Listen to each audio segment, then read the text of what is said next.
Steve, a lot of takeaways from that amazing report from Adesua, State House correspondent. Yeah. First, I mean, I guess you wished the president a happy birthday yesterday. We did. I mean, she alluded to the fact that he's the first president to celebrate his birthday while in office at that point. But I mean, I think a lot of points were made by the president. He reiterated the fact that, you know, INEC will conduct a free and credible election this year. It's not the first time we're hearing Buhari saying that.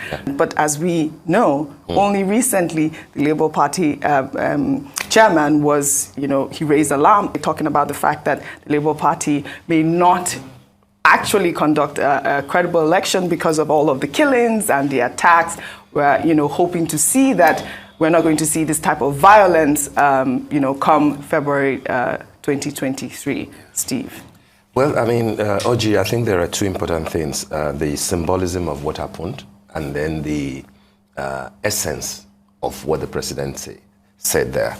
If we take it first from the symbolism, it was good optics all through. Yes. For President Muhammadu Buhari. One, he celebrated his 80th birthday, and that was coming on the heels of the adulation, if you like, from President Joe Biden, you know, saying that he was a model of democracy, which is a good thing for him because whether it was true or not, you remember when he had this same type of meeting with former President, you know, Donald Trump.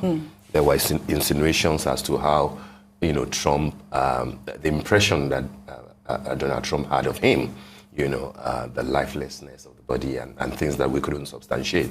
But then meeting with President Biden, whom he had met when Biden was vice president, by the way, you know, it's a good, you know, send forth remark from the world's most powerful president to Africa's most powerful president, you know.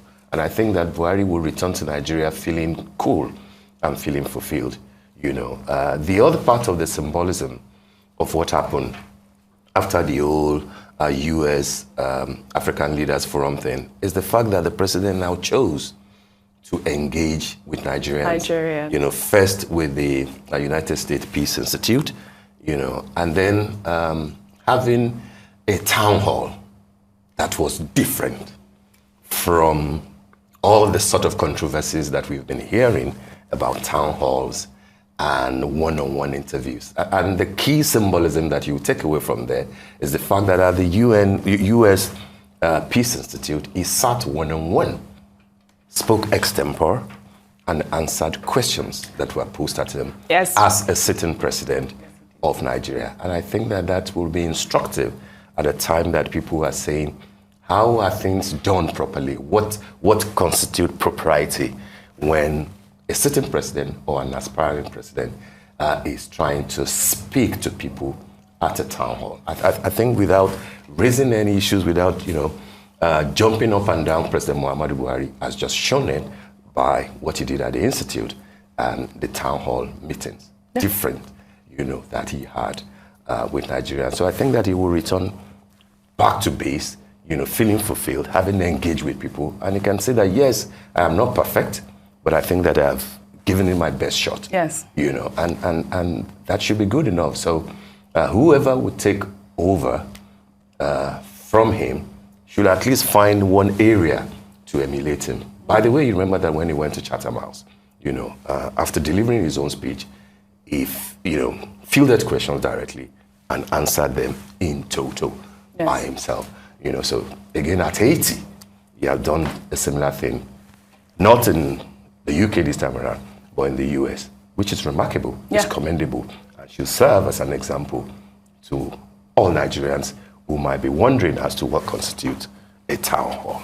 I like how Steve highlighted that, and I hope that the people that are supposed to be listening are listening to you. But another thing that Adesua's report highlighted there was President Buhari's administration and how he has, empowered a lot of women in his administration. He appointed the first, female ambassador to the U.S. I believe her name is Uzoma Emenike. Uzoma Emenike, yes. Absolutely. Which is, like this reporter highlighted that, it's not something that people are talking about. And I think that is important, this idea of inclusiveness, women in power, more women in politics in Nigeria should be emulated. Yeah, I absolutely think it's laudable, yes. And I hate to be a wet blanket, but I also wouldn't say that it shouldn't be it should be expected as yes. a bare minimum.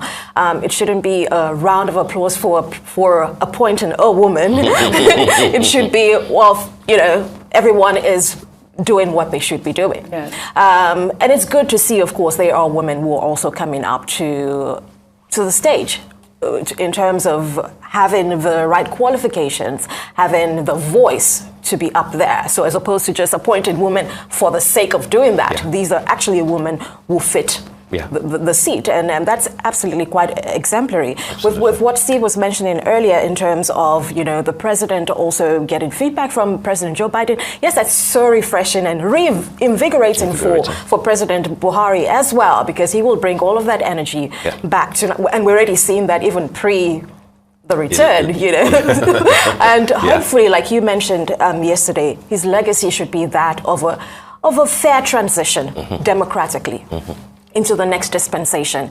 So far, already top points for him, I guess it looks, on the heels of his birthday, on his 80th birthday, but hopefully we see more in terms of a fair transition. Yes, absolutely. And I also like the fact that he highlighted the insecurity as well, talking about the fact that at this point, or when he came into power, Boko Haram had, some had controlled some local government area, and now, Boko Haram has no stronghold in Nigeria at this point. And, that is another, thing to raise in his administration or what he's done so far, and to applaud him for that as well. Well, I guess it's a good one for Mr. President. Yes, good trip, I guess. A good trip. Say. Good trip. Well, all right.